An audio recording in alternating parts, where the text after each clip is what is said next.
Tecnológico de Belo Horizonte, o BHTEC, tem a honra de recebê-las e recebê-los no primeiro Congresso de Inovação e Sustentabilidade. Agradecemos à VLI pelo patrocínio.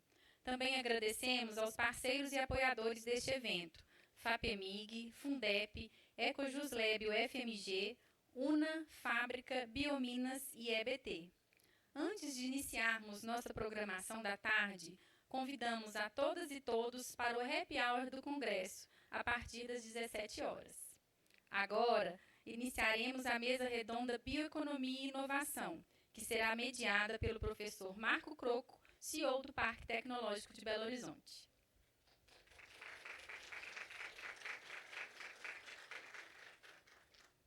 Convido para compor a mesa Felipe Lucci, coordenador de sustentabilidade da Mãe Terra Produtos Naturais e Orgânicos. Felipe se dedica a trabalhar com impacto positivo e estimular a melhoria em todos os pontos da cadeia de produção da empresa. Destaca-se sua atuação em planejamento estratégico, desenvolvimento de negócios, resolução de problemas, liderança, trabalho em equipe, sustentabilidade corporativa e análise de dados. Raoni Guerra Lucas Rajão. Ele é diretor de políticas de controle do desmatamento e queimadas do Ministério do Meio Ambiente e Mudança do Clima. Rajão é professor associado de Gestão Ambiental e Estudos Sociais da Ciência e Tecnologia no Departamento de Engenharia de Produção da UFMG e membro afiliado da Academia Brasileira de Ciências. Cíntia Damasceno, pesquisadora na Embrapa Milho e Sorgo. Ela atua nas áreas de caracterização molecular e bioquímica da biomassa de sorgo para a produção de biocombustíveis e estudos genético-moleculares associados à resistência a doenças em milho e sorgo. E também é coordenadora da plataforma Bio de Pesquisa e Desenvolvimento da Embrapa. Desejamos a todos uma excelente troca de saberes.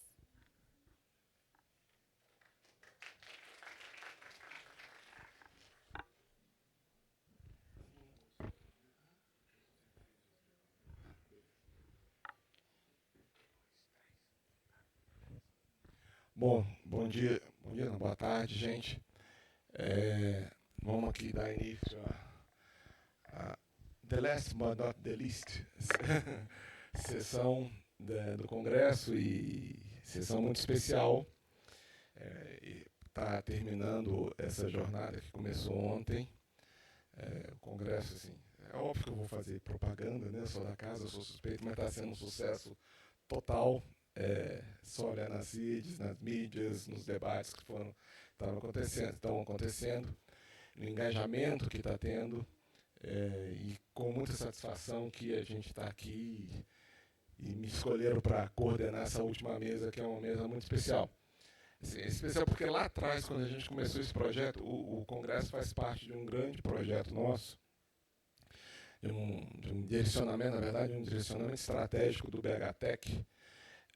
Há 2 anos atrás, quando nós começamos aqui, a gente resolveu dar uma guinada no parque para a área de sustentabilidade. Não é transformar o parque num parque multitemático, unitemático, o parque continua sendo temático, mas dá um foco muito grande na área de sustentabilidade.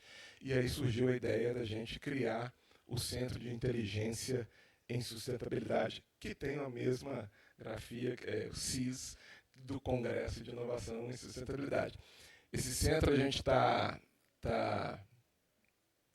já começou a operar ele de forma virtual, quer dizer, nós temos um projeto na FAPEMIG, onde a gente faz, que foi aprovado lá, que chama Quíntupla Hélice, a Quíntupla Hélice, a quarta é a sociedade, a quinta hélice é o meio ambiente, e onde a gente está desenvolvendo uma série de atividades relacionadas à inovação e sustentabilidade, e o Congresso está dentro dessa atividade virtual do CIS, do centro, etc. Tal. Ontem aqui, indiretamente, foi dito que vai chover na horta do BHTEC. Quem estava aqui ontem, né, viu o presidente da FINEP falar, vai chover na sua horta. É o prédio físico do CIS que, se tudo der certo, A gente vai conseguir um prédio de 2.800 metros quadrados para instalar um centro de sustentabilidade, de inteligência e sustentabilidade. O Rajão foi parceiro ano passado para tentar levantar esse recurso, mas agora está chegando. E desde aquele momento a gente tinha falado, nós temos que trazer o tema da bioeconomia, temos que trazer isso para o debate. A gente achava que Minas Gerais estava atrás dessa discussão, a gente ainda via pouco essa perspectiva. Então, desde lá, esse tema foi colocado, desde o início do projeto, nós vamos ter que fazer uma discussão. Veio o seminário do Congresso de uma forma mais ampla, e aí incluindo nele essa discussão da bioeconomia, que não é uma discussão fácil, mesmo porque o próprio tema bioeconomia, a definição, o que é bioeconomia, ela quer seja do ponto de vista social, inclusivo, ou empresarial, quer seja, tem bioeconomias distintas. Isso eu aprendi fazendo um trabalho para o Acre. Na bioeconomia na Amazônia depende qual bioeconomia que você está falando. Você está falando da floresta, você está falando da Amazônia com a floresta no chão. Então, a bioeconomia foi quando eu aprendi para valer que existe inúmeros significados. Então, a ideia é que hoje a gente trazer diferentes visões, são experiências distintas. O Rajão, com a experiência dele universitária, de professor, pesquisador e agora de governo, a Embrapa, tradicionalmente um centro fundamental para explicar para o desenvolvimento e a visão empresarial. E a ideia aqui, gente, eu já fiz uma subversão aqui com o pessoal, né? Porque o pessoal mandou uma linha de orientação, eu disse, mas esquece tudo. Fala o que você quiser, do jeito que você quiser, impõe onde você se sentir mais à vontade, porque isso é o tema mesmo, o tema é diverso. Então, vamos dar início, então, pela ordem do Rajão, vai ser o primeiro, 15 minutos, e vamos terminar. Vai ser a melhor sessão, só não vai ser melhor do que o happy hour, tá, gente? Tá, mas nós vamos ter certeza que vai ser a melhor sessão que nós vamos ter hoje aqui. Obrigado. Rajão, 15 minutos, fica à vontade.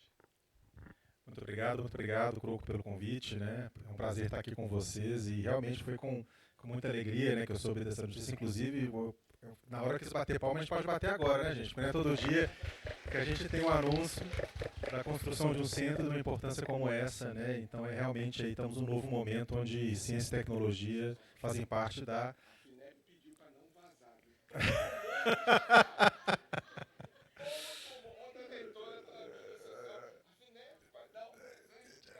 Estou aqui feliz de anunciar, já está saindo tudo, mas oficialmente só terça-feira que vai ser oficializado e dia 4 aqui na cidade.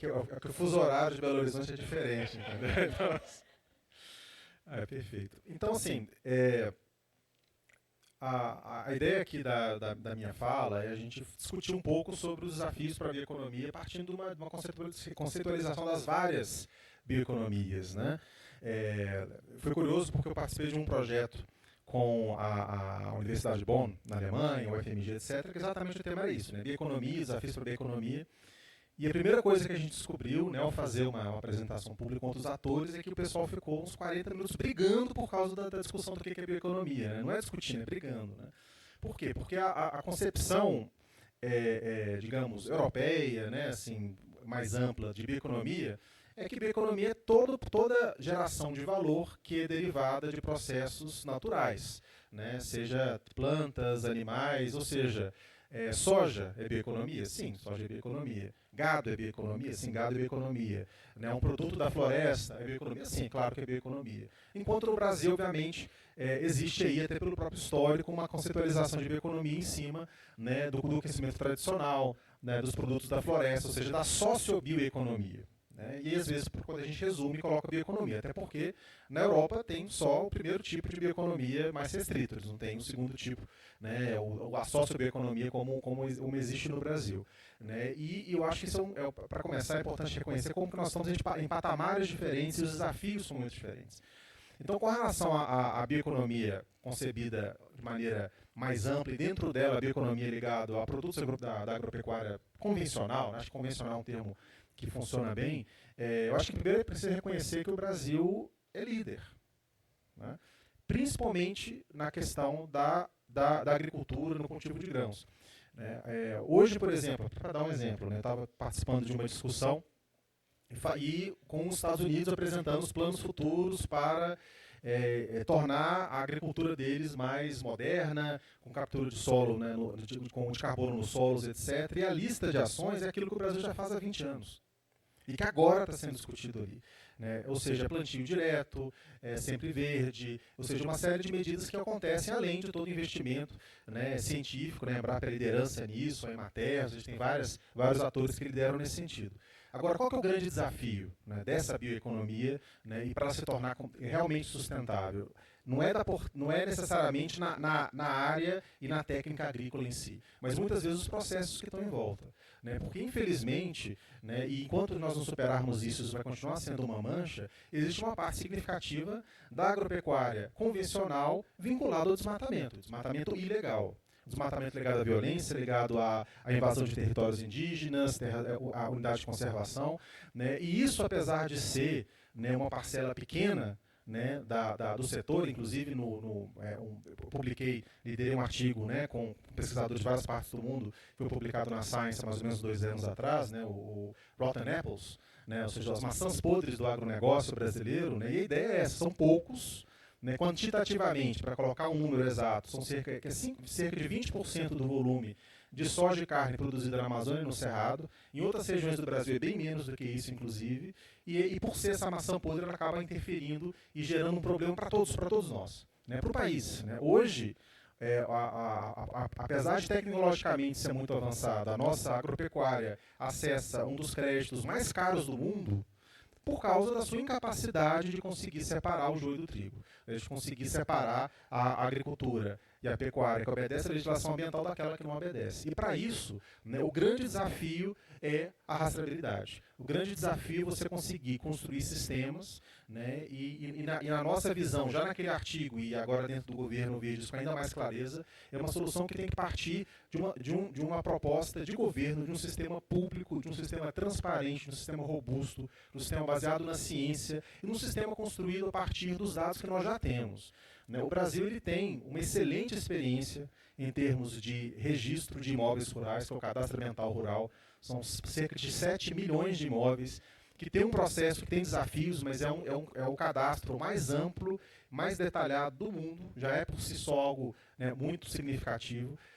E também nós temos uma experiência no campo de controle sanitário, já de décadas, muito bem consolidados, mais de 200 milhões de cabeças no Brasil. Toda vez que há uma movimentação, existe um registro dessa movimentação para fins sanitários. E nós temos a nota fiscal eletrônica, nós temos a Receita Federal, né, que tem uns sistemas realmente muito avançados. Então, os ingredientes estão postos. Agora, o desafio é você conseguir vencer ali, às vezes as várias resistências, as várias conceitualizações diferentes e misturar esses ingredientes para ter uma solução que aí sim vai ser um salto muito grande para o desenvolvimento da nossa, digamos, bioeconomia convencional. Né? Aí quando a gente entra já especificamente na sociobioeconomia, aí nós temos 2 desafios. Né? E você tem um desafio que é um desafio de agregação de valor, de ciência e tecnologia, que eu vou chegar lá, que digamos a Amazônia 4.0, né, do amigo Carlos Nobre, tantas pessoas estão trabalhando nisso.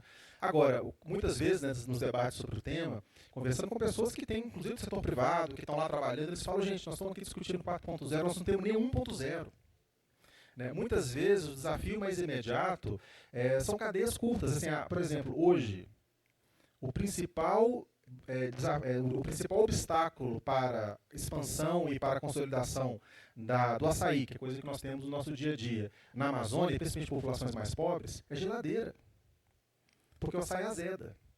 O maior custo de produção do açaí é o gelo que a pessoa tem que comprar no mercado lá em Belém, levar de barco durante 8 horas, já chega lá quase todo derretido, pegar o açaí e voltar no mesmo dia, gelo e combustível. Né? Então, ou seja, existe ali uma necessidade de formar essas cadeias, de formar tecnologias que são apropriadas, porque às vezes uma geladeira de energia solar é algo muito mais urgente, muito mais necessário, que vai ter um impacto muito maior para o dia a dia das pessoas no curto prazo, do que você conseguir gerar um cosmético cuja grama vale milhares e milhares de reais. né? Então, ou seja, existe ali necessidade de curtíssimo prazo, né? E é necessário mais pessoas que olhem para essa Amazônia, digamos, 1.0. E, é claro, você tem a necessidade de olhar para o futuro, né? De olhar para possibilidades tecnológicas, de olhar como a gente consegue agregar valor na ponta, né? E aí é necessário todo um caminho, todo um esforço, né? Que curioso, né? Que nós já fizemos isso. Quando os portugueses chegaram no Brasil, né? Invadiram o Brasil, por assim dizer, eles tinham o seguinte desafio, né? Eles eram uma grande potência marítima, num país praticamente sem árvore, e que precisavam saber como é que conseguia construir novos navios. Mas como é que você chega num novo país com uma biodiversidade completamente diferente e descobre qual que é a árvore, qual que é a madeira para cada função? Né? E assim, uma daqueles galeões não é um tipo de madeira só, são vários, porque você precisa de uma mais flexível para poder fazer a curva do casco, uma mais rígida para tal função, outra mais leve para tal função. Né? Então houve um processo de descoberta, né, e de integração daquilo, e que gerou, inclusive, um sucesso, por exemplo, o Brasil teve uma indústria naval que, inclusive, chegou a produzir o maior navio de madeira do mundo. Poucas pessoas sabem disso. Foi feito, inclusive, em Salvador. Né? E depois, obviamente, se perdeu, teve várias outras questões. Mas, ou seja, houve ali uma inovação muito grande que, inclusive, foi uma das fontes do poderio, né, de Portugal, um país desse tamanho que conseguiu ali ter um terço do mundo. Depois, nós tivemos com a borracha. Né? E com toda, assim, o Brasil já teve, inclusive, teve alguns anos que a exportação de borracha no Brasil chegou a superar a exportação de café no auge da produção cafeeira. Né? Ou seja, é um produto da floresta, é um produto extrativista. Né? Ou seja, o Brasil já teve momentos, já teve ondas, ele conseguiu gerar e muito valor a partir das suas florestas, a partir da sua biodiversidade. O que ele tem é que resgatar, saber que não é impossível, porque se já aconteceu não é impossível, né? Porque muitas vezes a crítica é essa. Né? É um sonho. Mas, poxa, a principal pauta de exportação no Brasil era um produto da sua biodiversidade, que era o látex, num certo momento. Por que a gente não pode voltar a sonhar com isso novamente no futuro? Né? E com isso eu encerro, né, minhas palavras, e foi um prazer estar aqui com vocês e seguimos nessa conversa. Obrigado.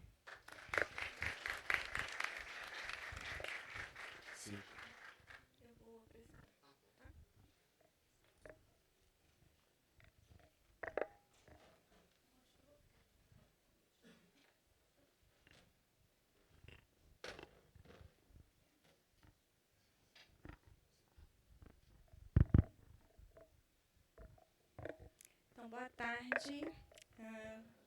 Queria primeiramente agradecer a oportunidade de estar aqui hoje, o convite, a Camila, né, e todos os organizadores do evento. É realmente um prazer poder estar aqui participar dessa conversa, né, de um assunto e um tema tão relevante. Né. Então, o que eu tentei fazer, porque é bem difícil resumir, né, tudo que a Embrapa está fazendo em bioeconomia em 15 minutos, foi dar realmente uma pincelada no que a gente vê como futuro, né, nessa área, e alguns exemplos da nossa unidade, né, que eu sou da Embrapa Milho e Sorgo, que é aqui pertinho de Belo Horizonte, a 70 quilômetros, em Sete Lagoas. E eu sou bióloga de formação e tenho, há pouco tempo, né, eu tenho formação acadêmica, na Embrapa eu realizo pesquisa científica, mas há 3 anos eu passei a fazer parte da gestão de projetos e gestão de estratégias, né, planejamento estratégico da unidade. E eu, inclusive, queria sugerir que todo mundo tiver a oportunidade de participar de algo assim, vá em frente, porque a gente cresce muito, é uma oportunidade de ver a ciência de um outro ângulo.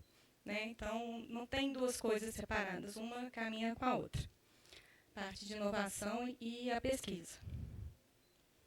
Então, a minha colega ontem, né, a Miriam Nobre, ela apresentou um estudo de caso da nossa Embrapa, mostrou esse slide. Nós temos 43 unidades. Né? A Embrapa realmente é muito grande, são mais de 7.800 funcionários. E aqui em Minas temos a Embrapa Milho e Sorgo e a Embrapa Gado de Leite, que fica em Juiz de Fora. Os centros são separados em ecorregionais, em unidade de produto, que é a nossa, né, a nossa também é produto, e temas básicos. A Embrapa é uma empresa pública, está vinculada ao MAPA, ela esse ano fez 50 anos, e a função dela básica é uma função social, ela quer contribuir, né, e contribui há 50 anos para ofertar melhores produtos agroalimentares, promover a segurança alimentar, preservação dos nossos recursos genéticos, né, e naturais, a biodiversidade. Tem vários trabalhos também no uso racional da água, que é muitas vezes esquecido, né, nesse diálogo, mas é muito importante. Desenvolvimento socioeconômico e a conservação do ambiente. E também desenvolvimento regional, né, tudo para promover o bem-estar da população, da sociedade brasileira, que é o nosso cliente final. Nós tivemos há poucos anos o delineamento do nosso sétimo plano diretor, e a missão, né, que a Embrapa tem é viabilizar soluções de pesquisa, desenvolvimento e inovação para a sustentabilidade da agricultura, em benefício da sociedade brasileira. Então, a questão da sustentabilidade, da inovação, ela está no cerne mesmo dos nossos objetivos, né, como pesquisadores e gestores na Embrapa. Pode passar? E a gente vê isso, né, nesse organograma que mostra, na parte de fora, que os nossos objetivos estratégicos, quase todos estão vinculados à bioeconomia e inovação. A gente pode destacar ali a parte, né, de biomassa, resíduos, bioinsumos, energia renovável, novas tendências de consumo e agregação de valor, a parte de sustentabilidade, competitividade, segurança e defesa zoofitossanitária e desenvolvimento regional sustentável. Além, né, um dos mais importantes, que é o enfrentamento de mudanças climáticas. Então, a biodiversidade, a inovação e a bioeconomia no Brasil, elas constituem, né, uma parceria muito estratégica. Porque o Brasil ele é o país com maior biodiversidade do mundo, né?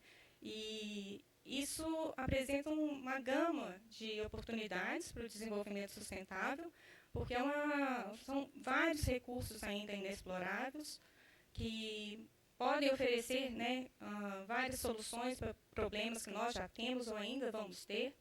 Então, é algo que pode realmente impulsionar a inovação na saúde, na indústria e na agricultura.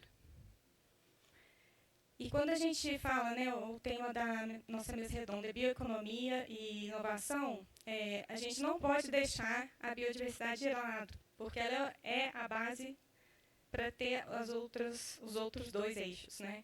Então, você primeiro precisa dessa riqueza de recursos biológicos para que haja inovação, né? Oportunidades de negócio, parcerias público-privadas, né? Quando nós falamos da Embrapa e das universidades, institutos de ciência, tecnologia, e da valoração desses ativos, né?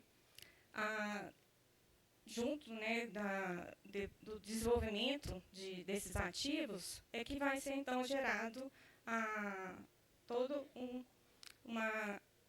setor, né, de bioeconomia, que é extremamente estratégico, porque você investe no crescimento econômico de base biológica, né? Então, tem uma agregação de valor aí por si só. E o conjunto dos três inevitavelmente leva a um desenvolvimento sustentável, que é o que todos nós queremos no final das contas, né?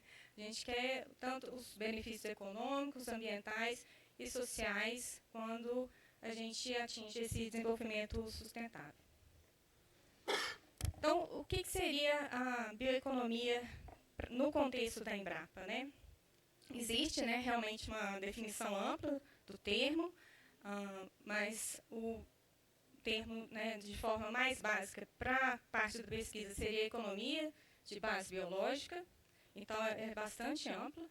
Uso sustentável dos recursos biológicos para alavancar o desenvolvimento econômico, isso tem aliado, né, à sustentabilidade ambiental, e abrange não só a agricultura, mas a indústria, a saúde, turismo, porque tem a parte, né, também bioeconômica, e tem que estar realmente alinhado aos objetivos de desenvolvimento sustentável, que é o que a gente já falou aqui, né, em apresentações prévias. Então, falando da parte de biodiversidade, né, um dos papéis mais importantes que a Embrapa tem é em relação aos bancos de germoplasma, né, que são os bancos de ativos genéticos. E essa é uma ferramenta essencial para a conservação da biodiversidade. Aqui, né, nessas fotos mostram, por exemplo, milho, animais, outros grãos, micro-organismos. Então, toda essa biodiversidade ela pode ser e deve ser, né, conservada de forma que possa ser recuperada. Então, essa preservação desses recursos ela é essencial para as futuras gerações, né?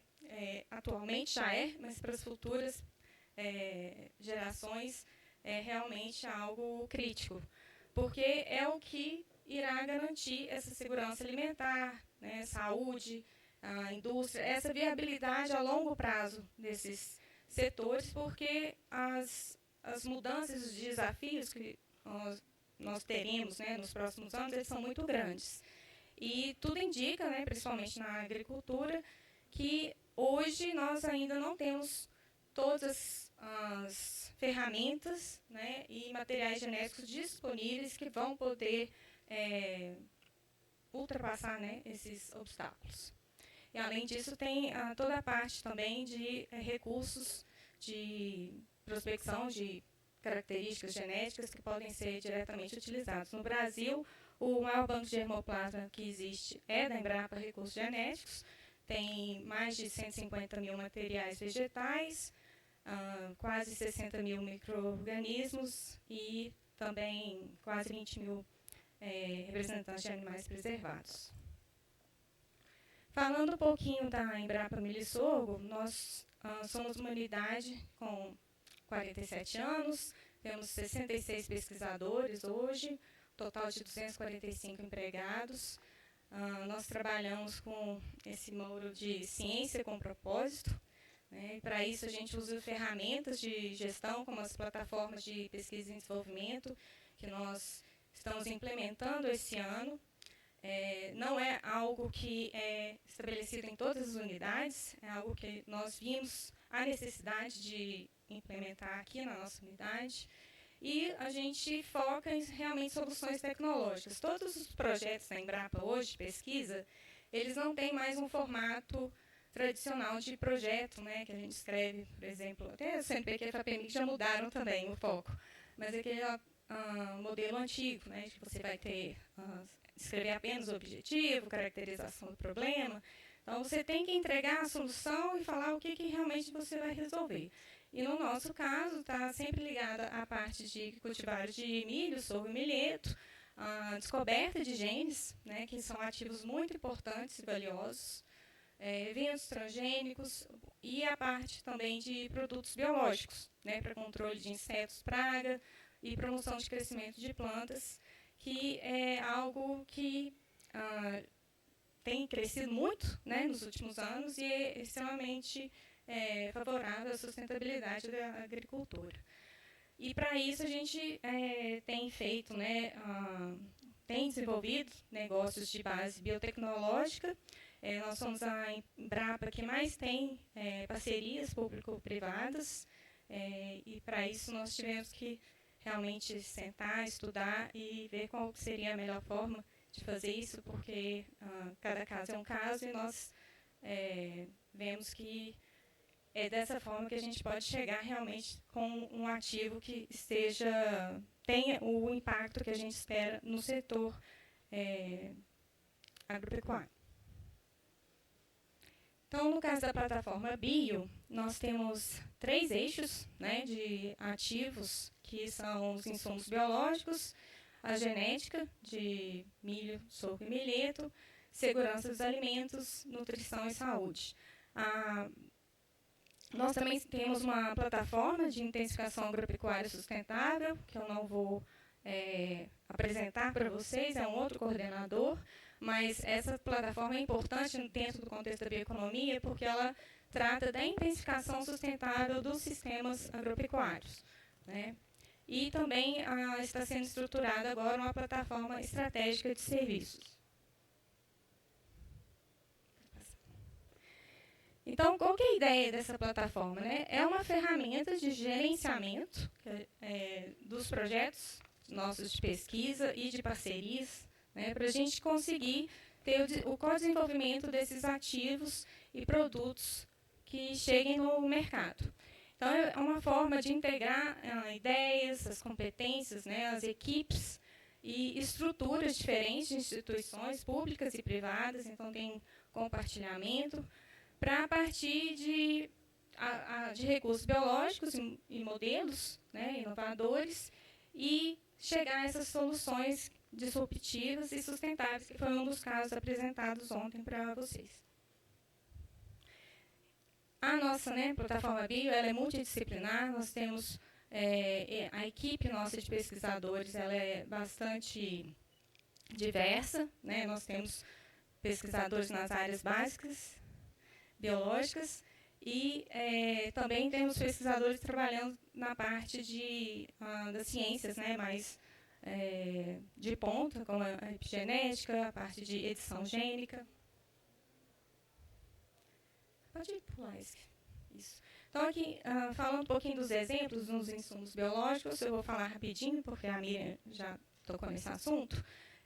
O que eu queria chamar a atenção aqui é qual que é o diferencial nosso, né, em relação a outras instituições. Nós temos um banco de micro-organismos para controle biológico, né, por exemplo, que é de quase 5.000 isolados. Isso foi coletado ao longo de 20 anos, em todas as regiões do Brasil. E o que já, né, a gente verificou, a maioria das empresas elas têm acesso a bancos de solos temperados, né? Então, são micro-organismos que foram coletados em solos temperados. E o nosso tem uma biodiversidade muito maior. Então, a possibilidade de conseguir prospectar genes que sejam diferentes, né, dos que já estão no mercado para esses genes, né, por exemplo, com a ação bioinseticida,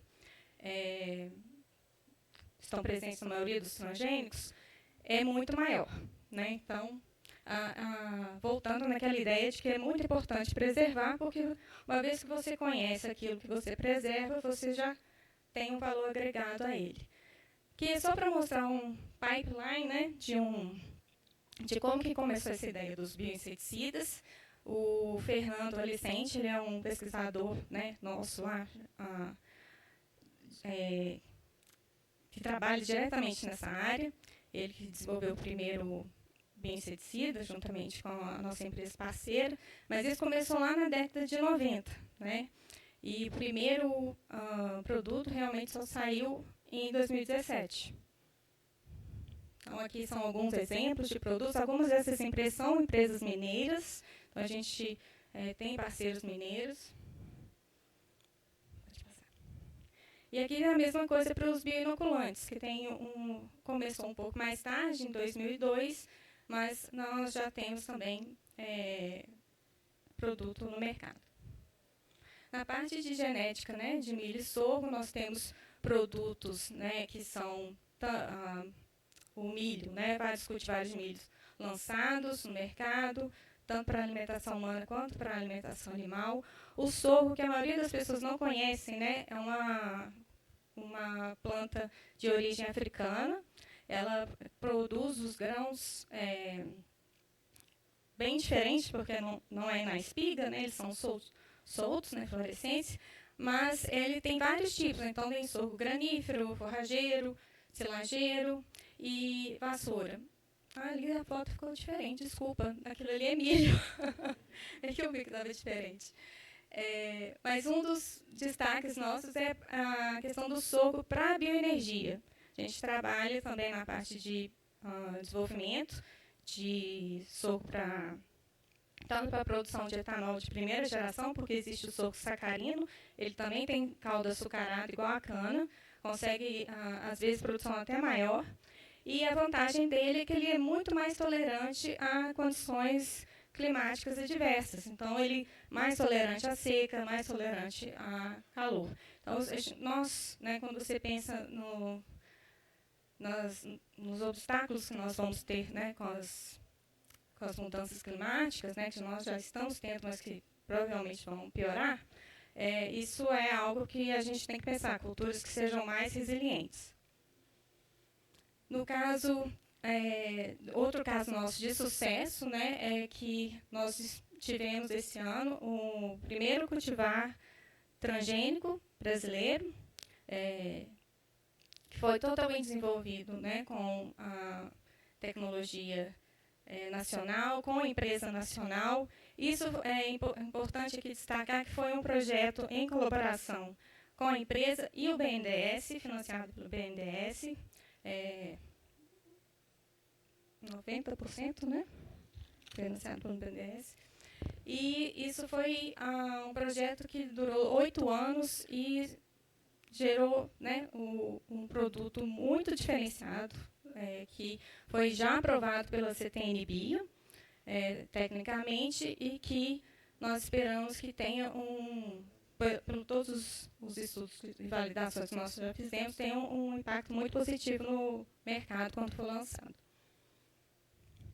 Quando for comercializado, quer dizer. Só para falar da plataforma de intensificação, né, nós queremos, com essa plataforma, né, implementar programas estruturantes para a intensificação agropecuária sustentável.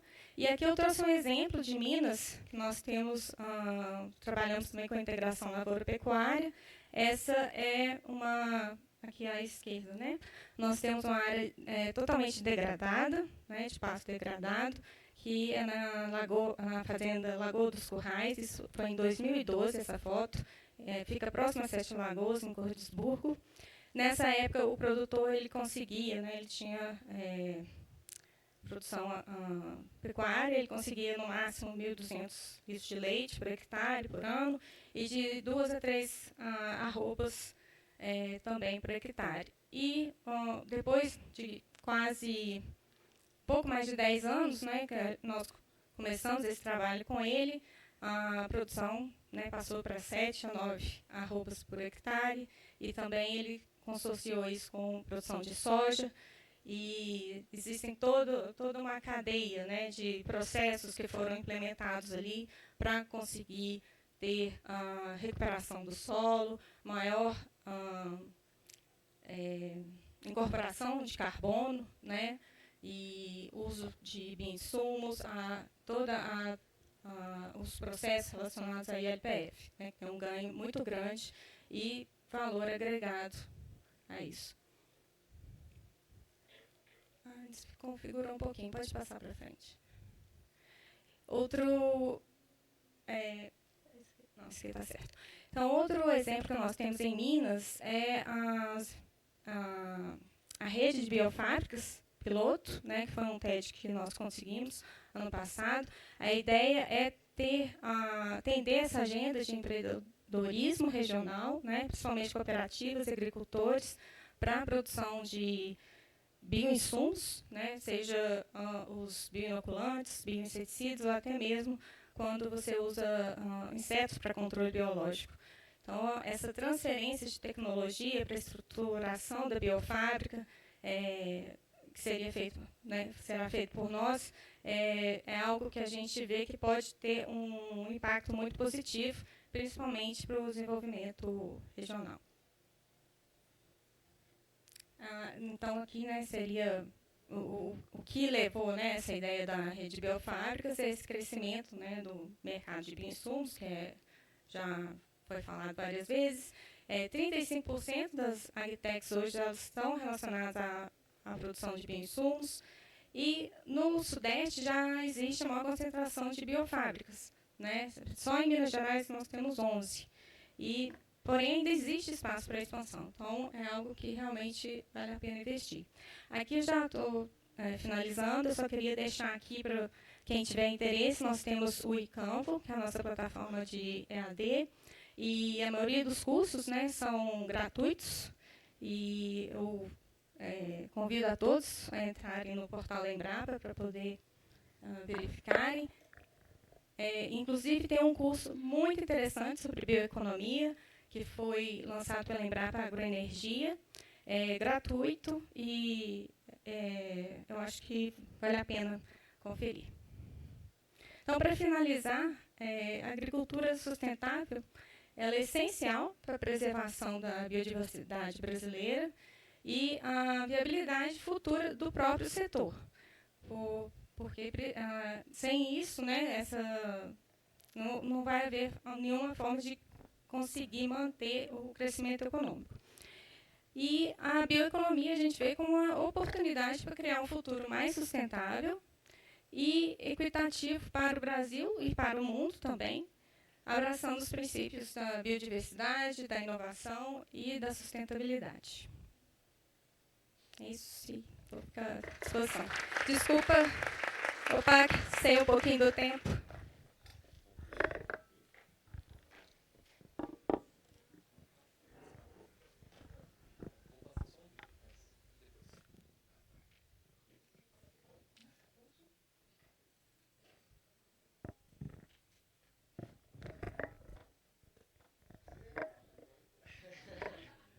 Bom, boa tarde, pessoal.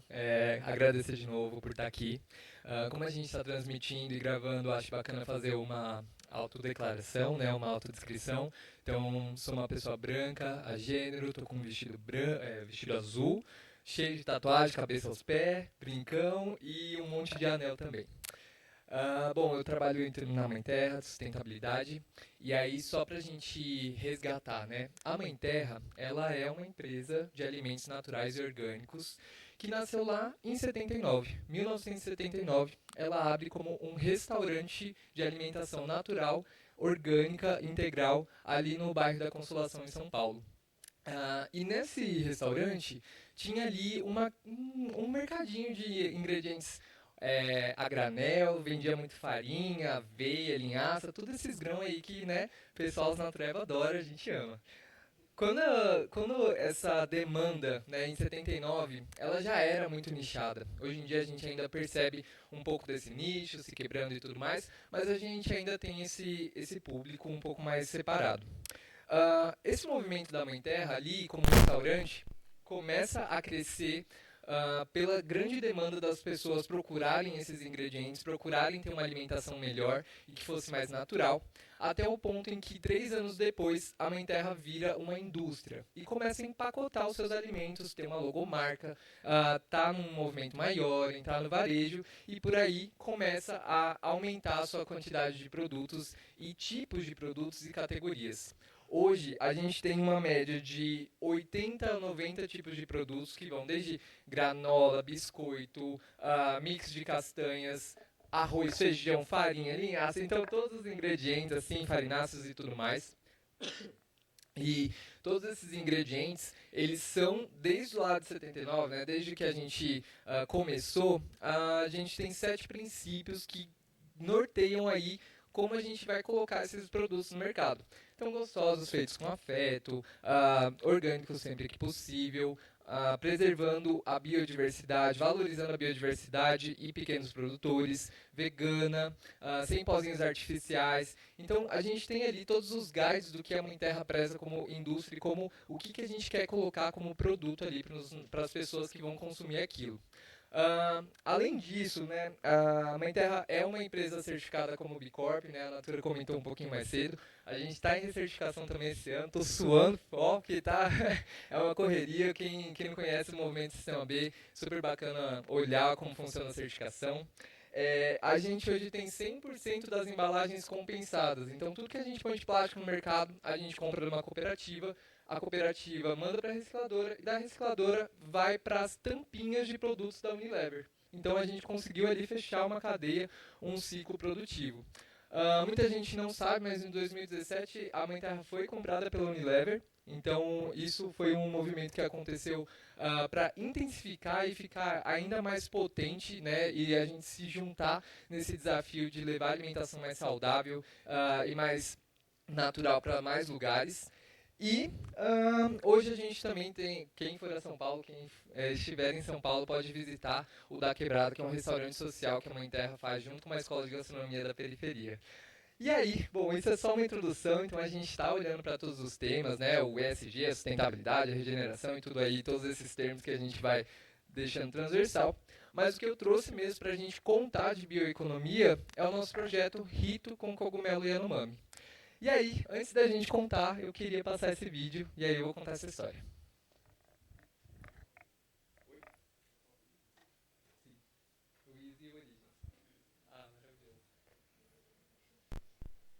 Noco Rito Mãe Terra, arroz para risoto com cogumelo Yanomami. Eu sou a Tuira Yanomami, moro na Amazônia, na terra indígena Yanomami. Nós, na comunidade indígena, coletamos cogumelos de forma sustentável. Conhecimento que mostra toda a força dos povos indígenas e o cuidado com a floresta. Esse daqui é talvez um dos mais importantes cogumelos para o projeto. Ele é uma Lentino larrafani, que é um parente mais próximo do shiitake. Entre sabor, textura, as qualidades e até a abundância na floresta é uma das mais importantes para a gente. Descubra o sabor dos cogumelos no novo rito. A Mãe Terra acredita que a mudança começa pelo nosso prato. O que comemos importa. Alimente a mudança. Uriya temioino komiyama kiyaman. Deu uma faminha, né? Bom, pessoal, esse projeto enche a gente de orgulho sempre que a gente para falar dele, porque é uma história muito bonita de aprendizado e de como a gente consegue valorar aí a bioeconomia, sociobioeconomia e principalmente a sabedoria milenar dos povos originários da floresta. Então, esse projeto, ele começa há 4 anos atrás, 3 anos e meio, 4 anos atrás, onde o Alex Atala chega para o nosso antigo senhor e fala assim: Ô Mãe Terra, vocês precisam trabalhar com cogumelo Yanomami, vocês vem cá conhecer? A gente vai até o restaurante dele começar a fazer receitinha ali, ó, amigas, fazendo, preparando receitas para virar produto, entendendo ali como a gente faria.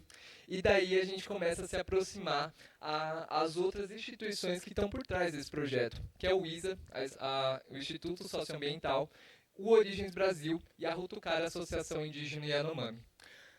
Eu sempre falo por aí que, e aí pode até parecer meio disco quebrado, não existe solução simples para problema complexo. E não existe problema complexo que vai ser melhor resolvido do que aqueles que são desenvolvidos em rede. E foi nessa rede que a gente conseguiu chegar num produto de uma sociobioeconomia onde a gente consegue atender a todos os interesses de quem está aqui nesse projeto. A gente consegue valorar os Yanomami, que tem ali a sua marca estampada no nosso produto. Eles têm um comércio justo, ético, transparente. A gente consegue ter a rastreabilidade para o consumidor, né?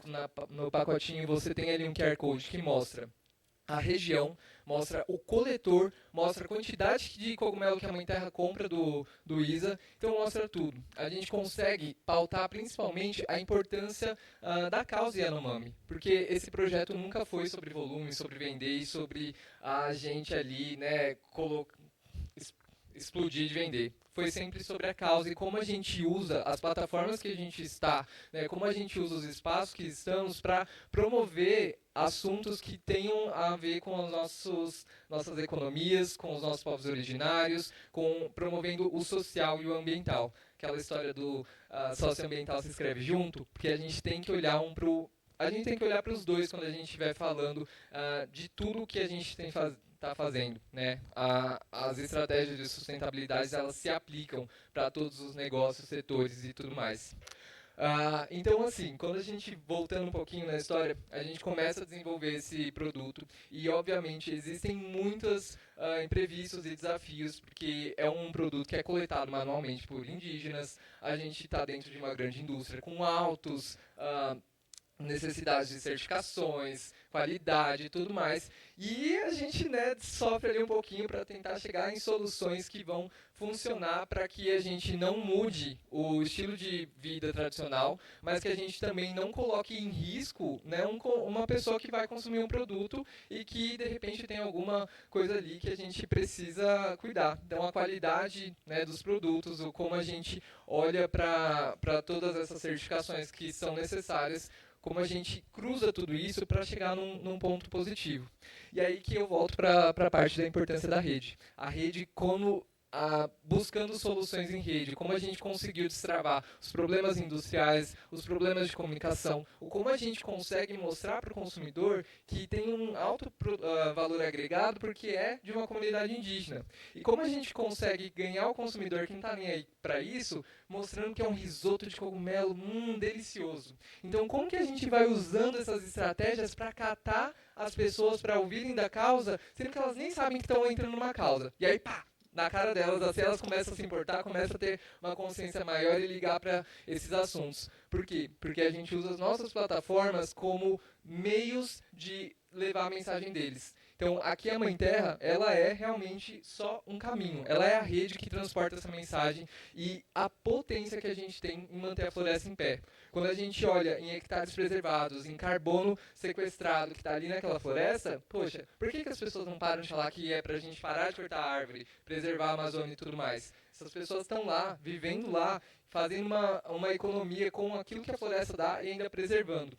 Então, quando a gente traz esses exemplos, quando a gente traz toda essa história, não é para falar que foi fácil ou que é tranquilo, mas é para falar que é possível e que a cada vez mais a gente está melhorando todos esses sistemas produtivos que a gente tem em trazer ingredientes da floresta, em atender as necessidades deles, em fazer com que isso funcione, porque hoje a floresta em pé é a nossa maior economia. Obrigado.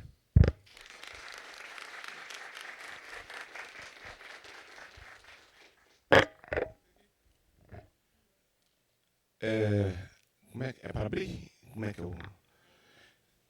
Vamos fazer primeiro, ver se tem abertura, senão depois eu vou jogar algumas questões aqui. Então vamos...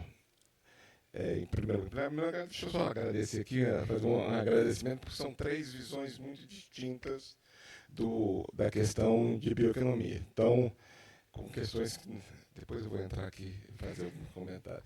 Mas antes eu vou abrir, né? Quem quiser perguntar, etc., tem aqui. Só peço por favor de se identificar, tá? Esqueci que está sendo transmitido eu falando essas bobagens aqui. Boa tarde. Bom, meu nome é Ingrid, minha formação é química, então não sou da área, não tenho tanto conhecimento na área de agro. E aí a minha dúvida é de uma pessoa leiga mesmo, que quer ouvir a opinião de vocês. Eu vou direcionar para o Raoni, mas todo mundo pode dar aí uma contribuição. No sentido de que vocês trouxeram, né, que a bioeconomia é o uso sustentável dos recursos biológicos para o desenvolvimento econômico. E aí o meu foco é nessa palavra do uso sustentável, né, porque a gente não pode pensar só na geração de lucro, mas sim no uso consciente e sustentável, que é o foco aqui também desse evento. E a gente vê muitas notícias de que a indústria que mais utiliza água é a indústria agro, é a indústria de carne, de alimentos. E também para regar, né, as plantações, etc. E a gente também vê muitas notícias, às vezes até sensacionalistas, de pastos sendo ocupados, né, sendo feitos e derrubando florestas para isso. E ontem a Miriam trouxe um número muito interessante que eu não sabia, a Miriam da Embrapa, que existe no Brasil uma definição de que 67% do território é reservado. Então, é reserva, né, de natureza e de florestas. E, então, só o restante é que seria realmente usado para a geração aí de lucros. E aí eu não sabia desse número, então eu queria ouvir de vocês, né, o que vocês têm a dizer sobre essa questão das indústrias que gastam muita água, se as indústrias de carne, de alimentos estão pensando em algumas ações com relação a esse gasto de água, se esse número, né, 67%, é um número que traz um pouco de conforto frente a todas as notícias sensacionalistas que a gente vê. Então, eu acho que, não sei, a opinião de vocês, está faltando uma conscientização da população, umas divulgações para o público mais leigo de que tudo está sendo feito conscientemente, né, sem destruir o planeta, as nossas florestas e etc. Obrigada. Alguém? Uma outra? Ali. Vou pegar 2, 3, aí a gente vai.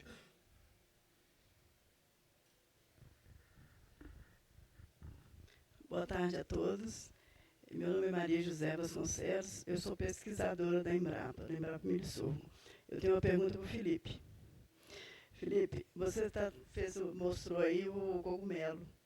Isso é um patrimônio genético. E, como patrimônio genético, você tem todo um processo para trabalhar com a lei da biodiversidade, a Lei 3.123 de 2015. Como é que vocês estão fazendo isso?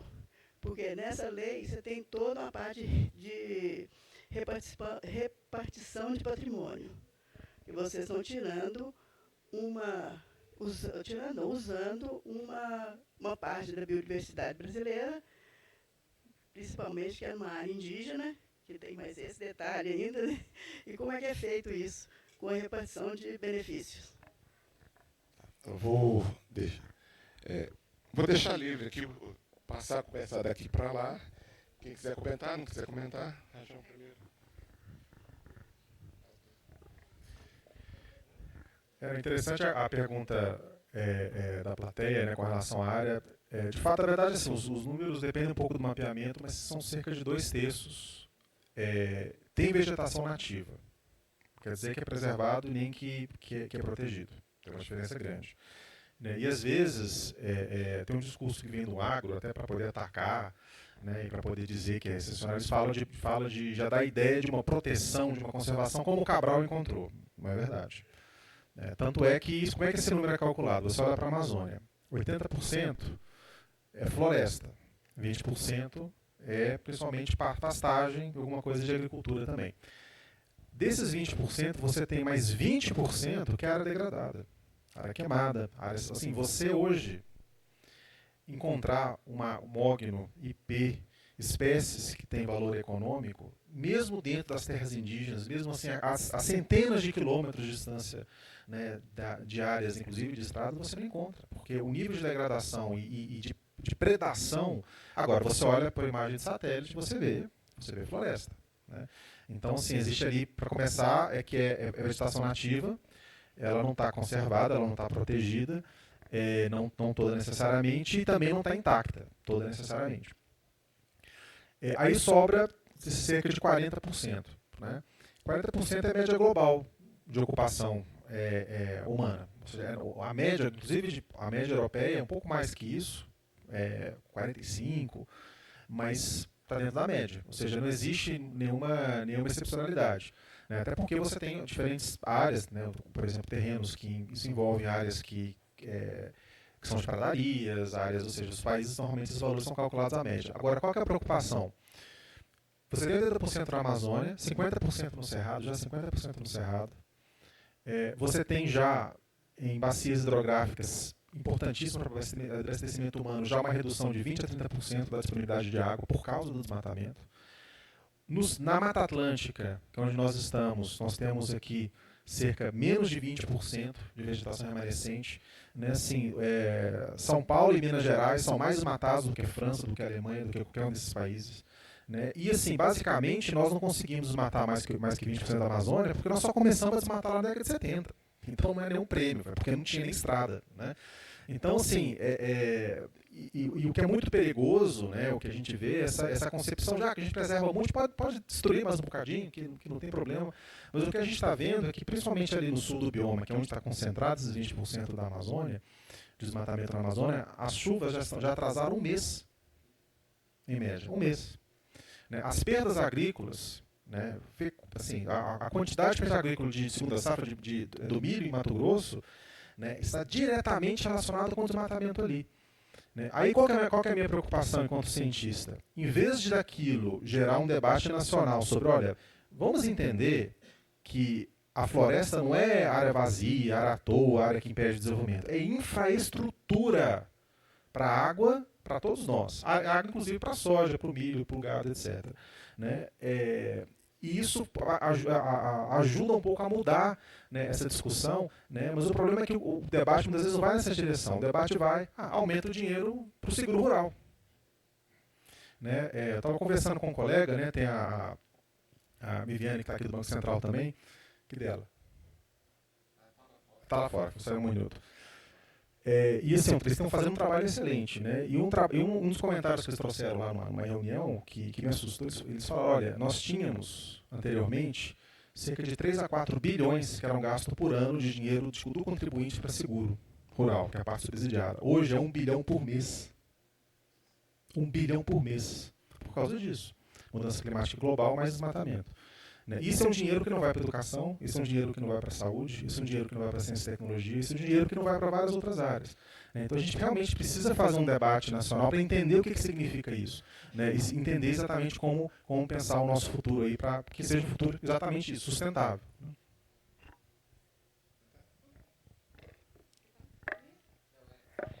Desculpa, eu esqueci seu nome. Maria José. A gente tem outros produtos, outros ingredientes da biodiversidade que a gente faz o pagamento, mas o cogumelo Yanomami, ele é uma marca registrada da Rutucara Associação Indígena Yanomami. Então, é quase que como se eles licenciaram essa marca pra gente, e a gente faz esse pagamento de royalty para eles. Então, desde do que vai ali no nome, né, do nome ser rito com cogumelo Yanomami, na fonte deles, de tudo que eles já utilizam, né, a formulação, os 16 tipos de cogumelo que vão nesse risoto, então é tudo já licenciado por um produto deles.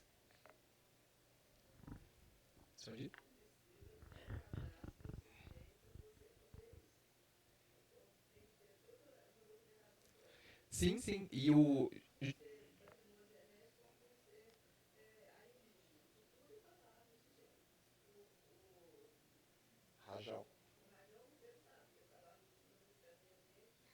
Sim, e quando a gente estava... Eu não estou aqui fiscalizando nada não, tá, gente?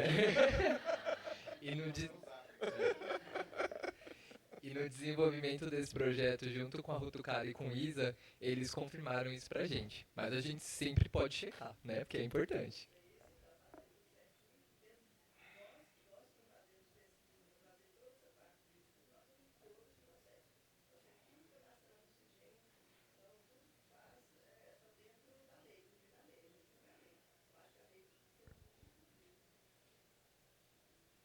Estamos cobrindo. Voltando ali na primeira pergunta, né, eu acho que o uso racional da água é uma das áreas de pesquisa que a gente tem que realmente se debruçar nela, porque vai ser algo extremamente limitante, não só para a produção de alimentos, como para a nossa sobrevivência, né, que a gente, sem água a gente vive 3 dias, alimentos ainda pode ficar 1 mês. Então, é realmente preocupante. E só comentando sobre essa questão da área, né, eu acho que não vejo a Embrapa colocando como se não houvesse nenhum problema, que está tudo certo, muito pelo contrário, por isso que a gente trabalha muito na questão de aumentar a sustentabilidade do sistema como um todo, mas também a gente não vê nenhum ganho geral na demonização do setor agropecuário. Né, porque na maioria das vezes, vai estar ajudando na preservação. Né? As áreas de reserva das propriedades rurais, que é obrigatório, né, fiscalmente, para o agricultor, ele tem que obedecer à lei. Então, eu acho que não é nem tanto ao céu, nem tanto à terra, e a gente ainda tem muito que caminhar junto. Pode. Olá, Marilena Chaves, atualmente na Prefeitura de Belo Horizonte.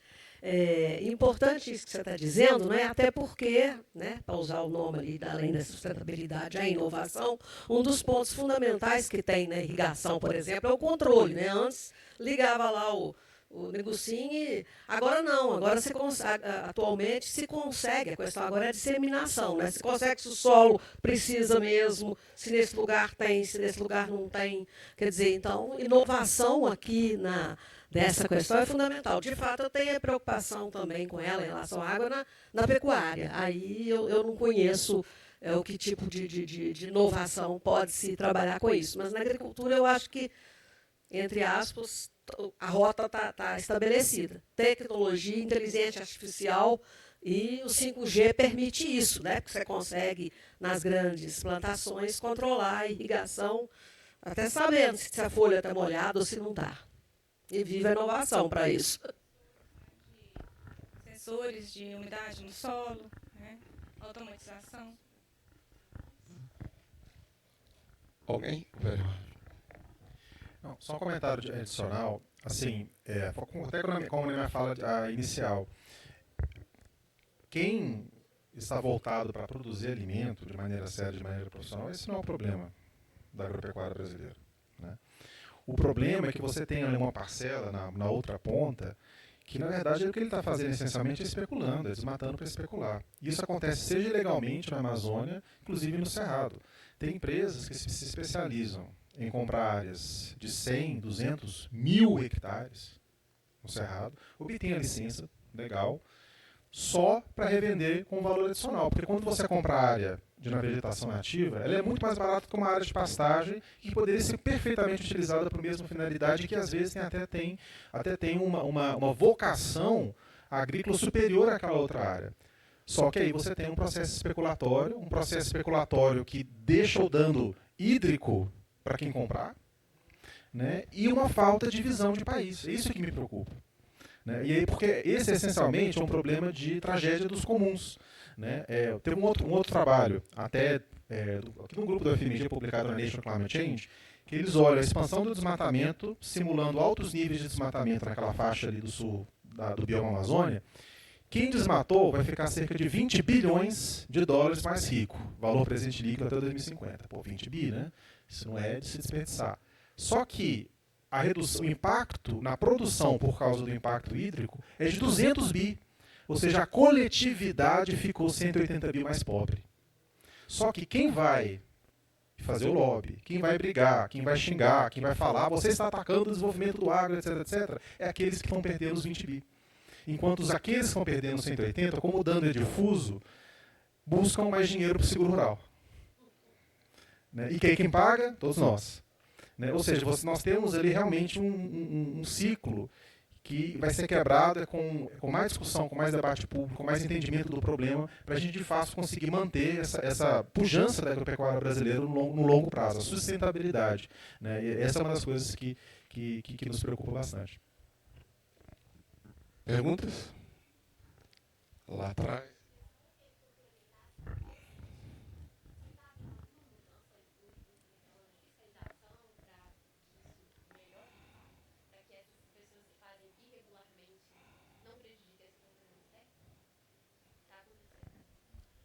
Está acontecendo. Estamos lá para isso. Né? Eu estava fazendo meu pós-doutorado em Washington, tendo uma vida tranquila, na Biblioteca do Congresso Nacional, né, assim, lendo os livros sobre você ter ideia, sobre as ciências ambientais na década de 70 no Brasil, em relação com o regime militar, Código Florestal, enfim.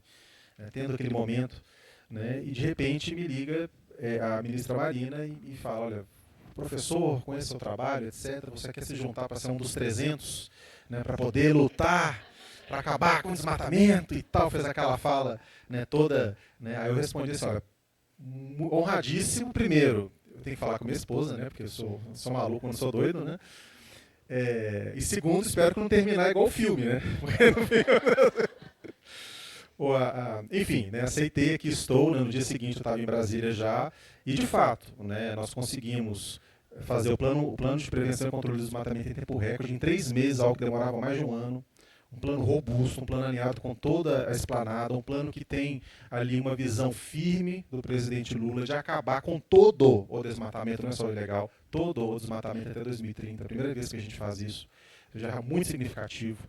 Né? Nós temos, graças a esse apoio, graças a esse suporte, graças às inovações trazidas pelo plano, como o embargo remoto, né? Nós dobramos o número de embargos, o número de multas, né? E por causa disso, né, se você compara os alertas de desmatamento de janeiro até julho, com relação ao mesmo período do ano passado, nós já tivemos uma redução de 40%.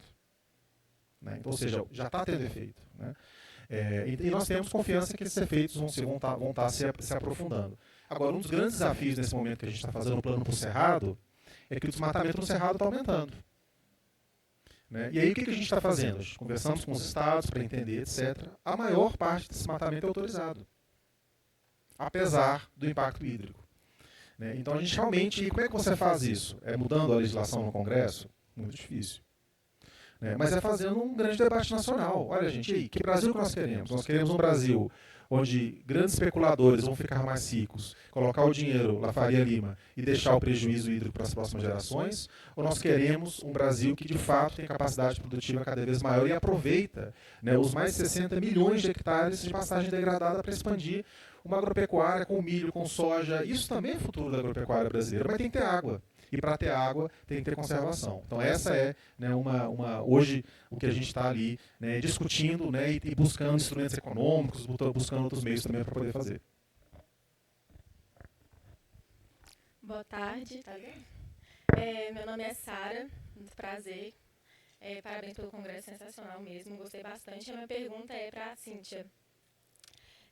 Eu vi que você está falando sobre essa coisa de sustentabilidade, sobre não demonizar, né, a indústria agropecuária, e a gente sabe que mesmo não demonizando, mesmo estando dentro da lei, é um dos mercados que mais trazem impacto negativo para a Terra, para o aquecimento global, para tudo isso. Eu queria saber o seguinte, existe uma estratégia prática ou teórica que já existe, que vê que é possível chegar em um ponto em que a indústria agropecuária seja sustentável, realmente sustentável, ou até hoje é só, minimizar os impactos, chegar o mais próximo possível de ser 100% sustentável?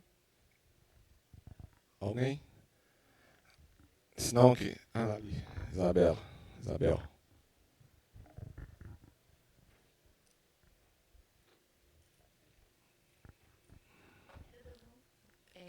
Boa tarde, sou Isabel.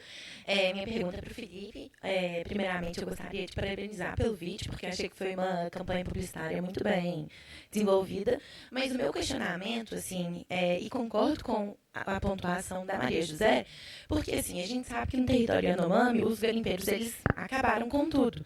E eu queria entender, assim, como que a Mãe Terra, ela tenta reduzir esse impacto, ela garante a qualidade do produto e, principalmente, ela defende os Yanomamis, principalmente, assim, na época da pandemia e também na virada do governo Lula. Eu queria saber se ela fez alguma medida de proteção para poder auxiliar, porque, assim, a gente vê na virada mesmo do governo que estava uma situação de crise sanitária enorme na população Yanomami, e ainda está, né, assim...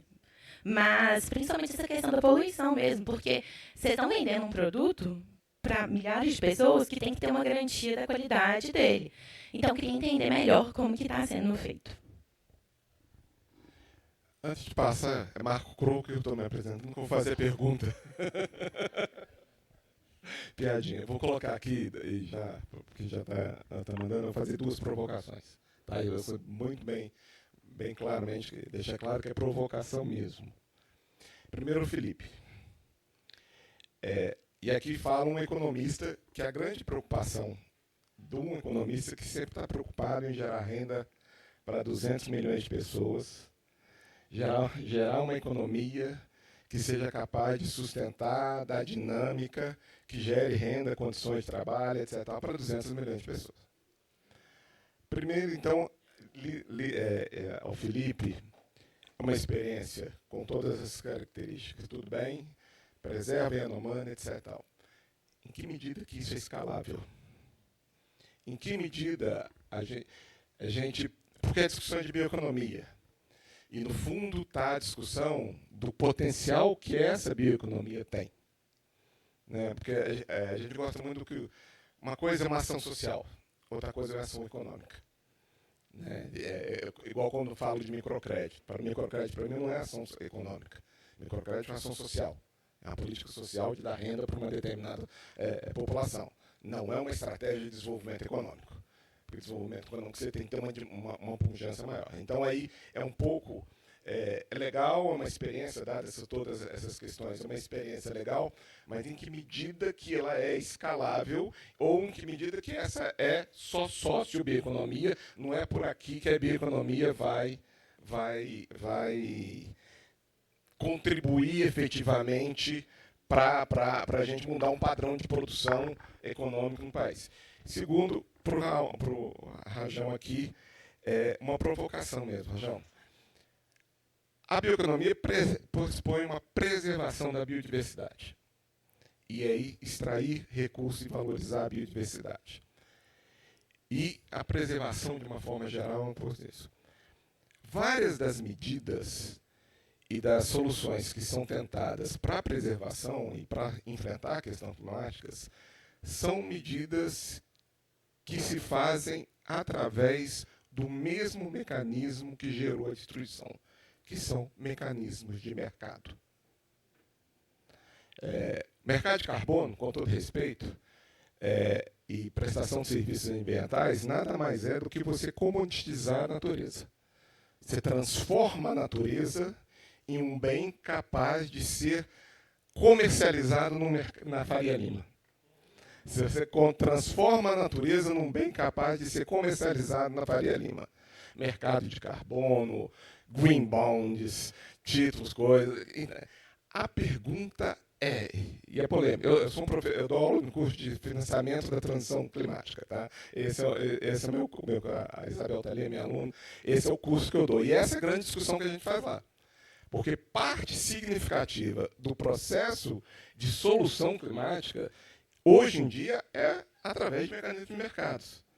E se tem duas coisas que o mecanismo de mercado, pelo menos nesses últimos 20 anos, 30 anos, dessa famosa globalização geral, etc. e tal, fez, é gerar crise climática e gerar um profundo processo de desigualdade no mundo inteiro. Isso é que os últimos 30 anos de sistema capitalista entregou para nós. Uma crise climática absurda e um processo de desigualdade intra-países e entre países maior. Então a pergunta aí, Raja, você que está lá, etc. e tal, parte dessas soluções de mercado. Porque o mercado de carbono, você permite um outro poluir lá e ele paga, ele continua pagando. Não é a solução global. Eu preservo aqui para o outro continuar poluindo lá. A conta não vai zerar. Tudo bem, vamos fazer, vamos ganhar dinheiro, etc. e tal, vamos crédito na floresta, etc. Mas a pergunta é um pouco essa. Assim, e voltando aqui para a bioeconomia, nós temos que preservar a diversidade. Em que medida esses vários mecanismos de mercado, você conhece melhor do que eu, e soluções que passam, PPPs, etc. e tal, e a comoditação, é possível a gente enfrentar isso. Tá? Então, a primeira foi para a Cíntia, depois o Felipe, depois a Sara? Sara, eu acho que não tem nenhum sistema que seria 100% sustentável. A gente, né, como seres humanos, a gente tem modificado o ambiente em torno de nós desde que a gente ficou sobre duas pernas. Então, realmente, eu acho que o que nós podemos fazer é ter soluções melhores que tenham menos impacto. Né? Nós vivemos em cidades, nós temos um impacto gigantesco, né? Especialmente em relação à água. Né? A gente usa muito dos nossos recursos em geral e eu acho que o que a gente precisa fazer é pensar em novas soluções, mas não quer dizer que nós vamos chegar naquela utopia de que vai ser 100% sustentável. Como foi isso que você perguntou, não foi? Não acho que vai chegar a 100%.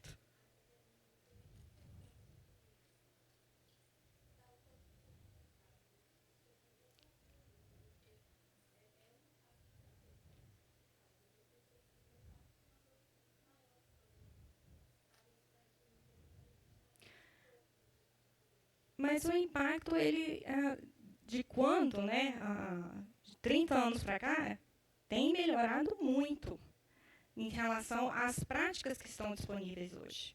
Né? Então, nós temos práticas muito melhores. Há pouco tempo eu li um artigo na Nature que eles estavam sugerindo, um grupo de pesquisadores estavam sugerindo que pagassem os produtores para produzir palhada, para poder ter o carbono no solo, para mitigar os efeitos, né, das mudanças climáticas. Ter descarbonização simplesmente fazendo isso. Então, a gente tem várias medidas que, se forem adotadas, manejo de pragas, né, que podem ser utilizadas para diminuir o número e o uso de defensivos, que realmente o Brasil utiliza muitos defensivos, mas porque nós estamos numa região tropical. É diferente, por exemplo, numa região norte, né, no hemisfério norte, que tem um inverno rigoroso. você mata as pragas. Você não tem 3 safras por ano. Você tem uma pressão de seleção altíssima sobre aquela população de insetos, que com certeza com o tempo vai surgir um inseto que seja resistente àquela medida, àquele processo que você utiliza para controle dele. Né? Então, a gente tem que pensar em soluções que vão minimizar isso, mas eu acho utópico pensar que isso vai ser 100%.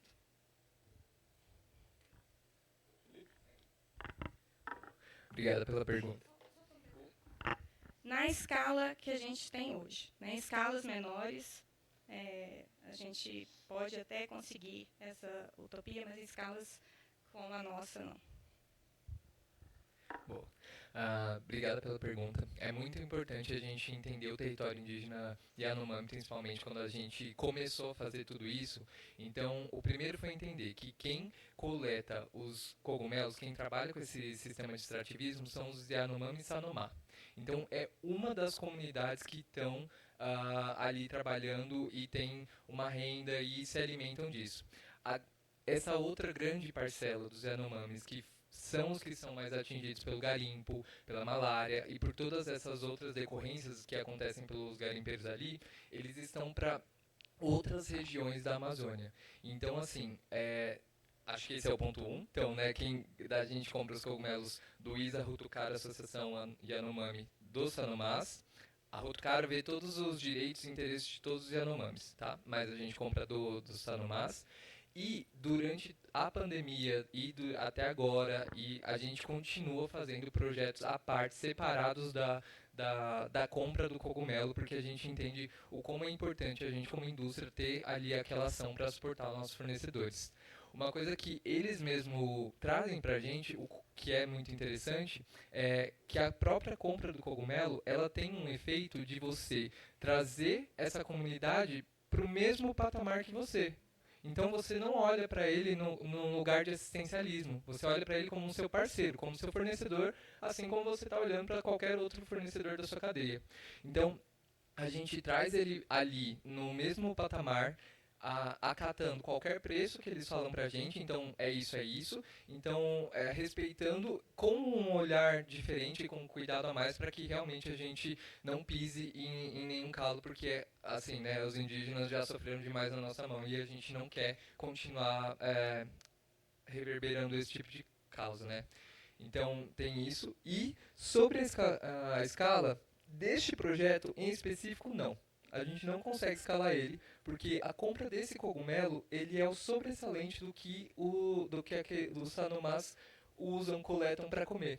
E aí, por que eu falo desse projeto? Porque ele, como eu comentei, não tinha o interesse de escalar, vender, explodir. A gente tinha o interesse de trazer a pauta para frente. A gente tinha o interesse de colocar os nossos meios de comunicação para falarem sobre Yanomami. A gente tinha o interesse de trazer uma mulher Yanomami narrando a própria campanha Yanomami. Então, de trazer realmente essa pauta. Mas o próprio Origens Brasil o Origens Brasil e outras comunidades que o ISA tem aí inúmeros outros tipos de ingredientes que têm volumes aí realmente muito maiores e que conseguem acoplar, né, conseguem realmente escalar para grandes produções. Nosso caso do cogumelo, não, mas a gente tem outros ingredientes que a gente está vendo ali para realmente trazer que vai ter uma escala maior, que vão estar em outros ingredientes da linha. Então, realmente, é escalável, este não.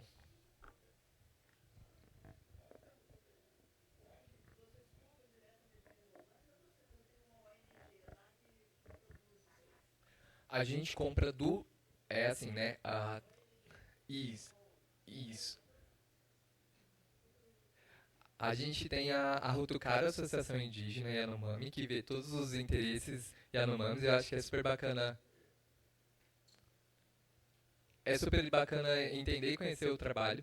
E aí a gente tem o ISA, Instituto Socioambiental, que é uma das maiores instituições que trabalha muito tempo na preservação ambiental da Amazônia, dos direitos, das demarcações, tem um papel super bacana e importante, e eles ajudam a mediar os interesses da associação. Então, a partir deles, a gente faz, né, a compra desse cogumelo e junto também com o Origens Brasil, que é essa rede que foi reconhecida pela ONU, reconhecida por vários outros órgãos internacionais, pela seriedade do trabalho deles. Então, de como eles estruturaram a cadeia, né? Então, acho que é super importante perguntar, porque são nessas horas que a gente pega realmente os furos. Então, realmente, entrar no site, ver como tem todas as informações listadas bonitinho ali. Porque eu acho que nada como a transparência para falar por si só. Então, acho que a provocação é muito interessante, aí colocando, né, esse é o drama de trabalhar com políticas ambientais, quando você percebe que você está indo numa trajetória que é insustentável e que vai gerar o colapso, né?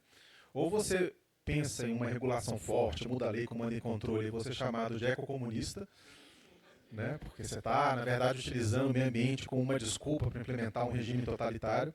Ou você pensa em soluções de mercado, etc., e você é chamado de ecocapitalista, né?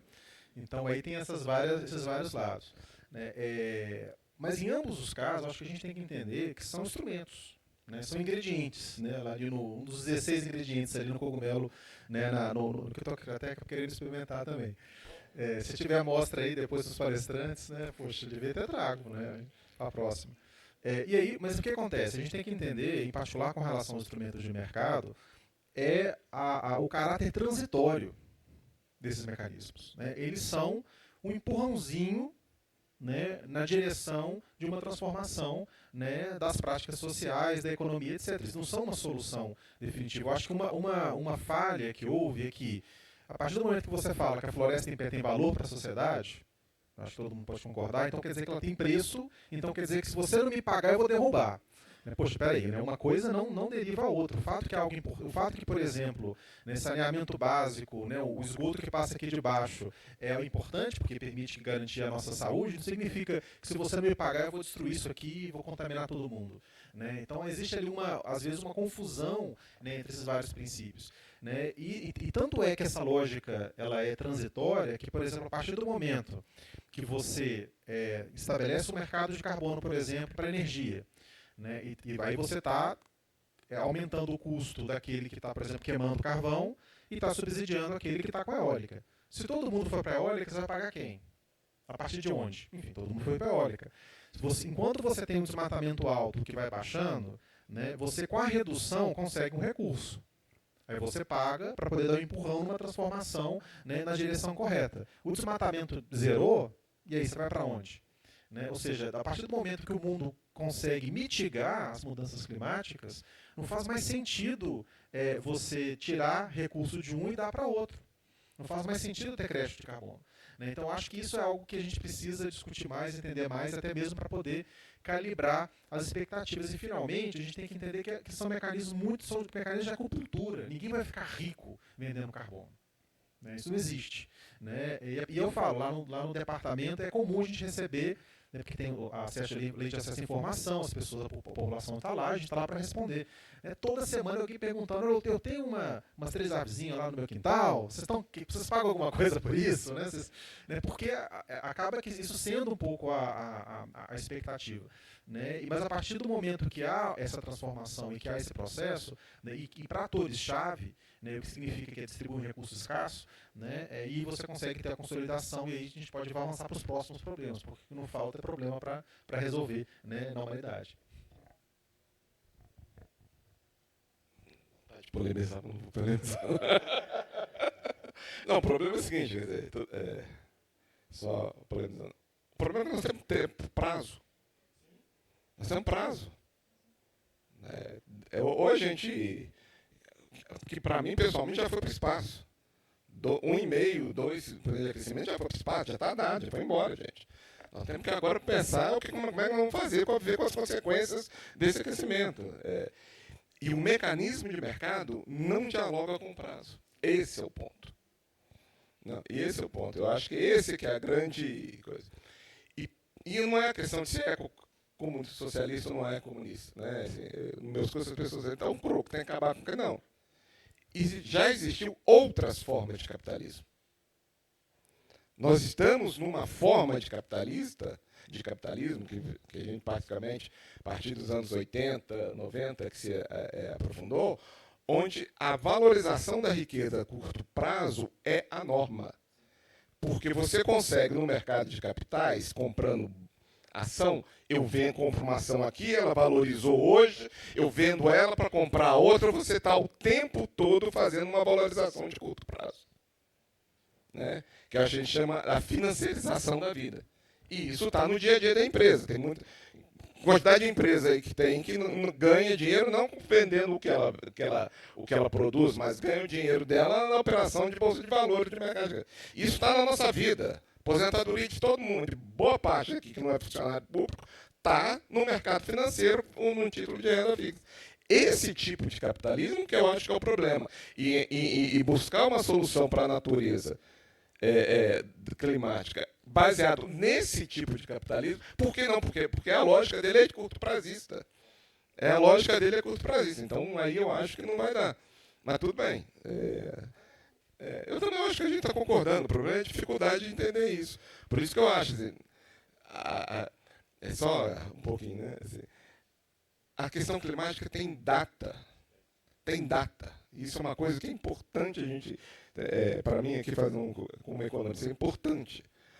O orçamento fiscal. Nós temos que ter compromisso com o déficit fiscal. Caralho, desculpa. Porra, eu vou deixar de gastar para proteger a natureza e fazer coisa porque tem déficit? E aí vai estar lá Isso não foi levado em conta.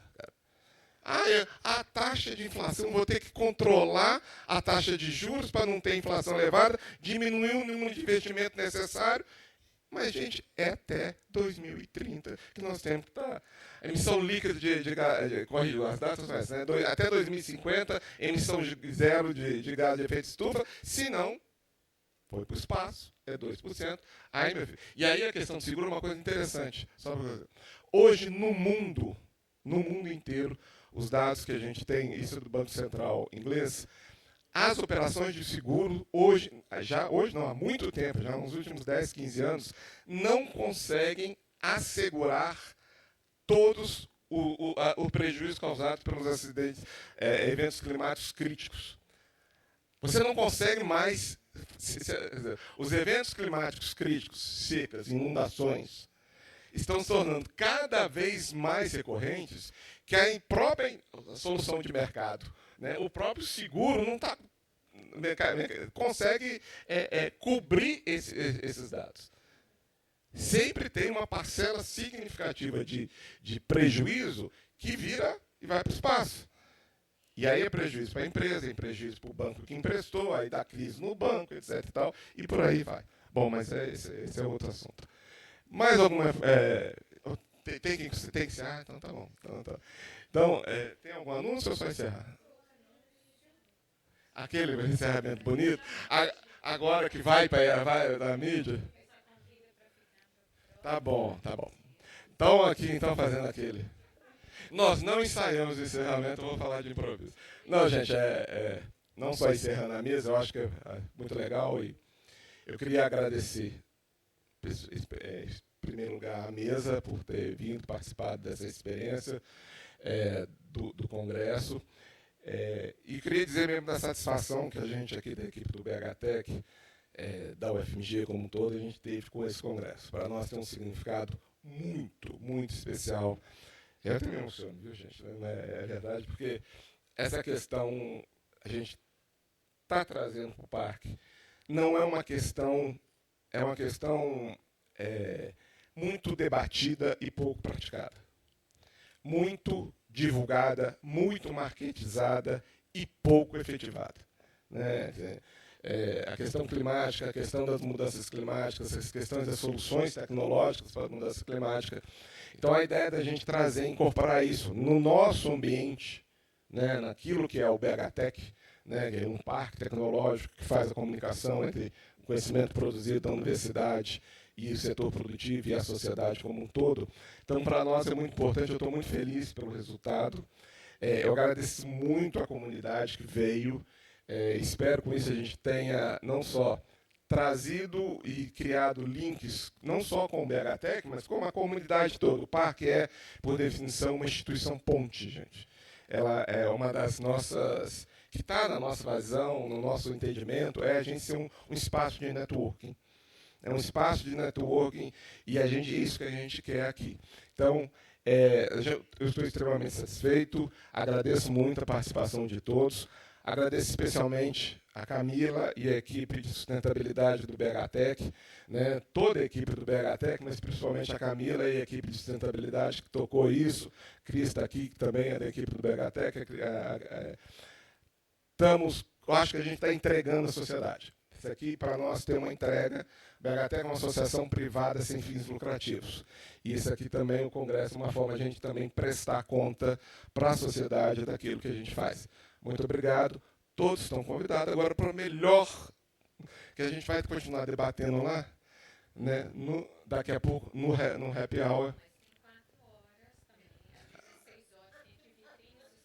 Bom, depois a gente fala de clima, gente, dá uma depressão, tem que beber. Eu tenho filho, eu falo com ela, eu não quero ter neto, não precisa, porque eu fico com dó, gente. Aí você vai atrás. Ah, achei que era a última. Não, é a última mesa, aí vai ter a apresentação do pessoal do parque, as nossas empresas que trabalham com... Ah, beleza, é os pessoas de casa. 5 horas, tá bom, gente. Eu tô nervoso, fala de... Toda vez que eu dou aula, eu vou beber depois. Eu tô bebendo, eu dou aula sobre transição climática, essa merda não resolve, nós somos fundidos, etc e tal. Aí termina a aula, vamos lá pro boteco. Tá bom, gente. Obrigado, gente. Um abraço.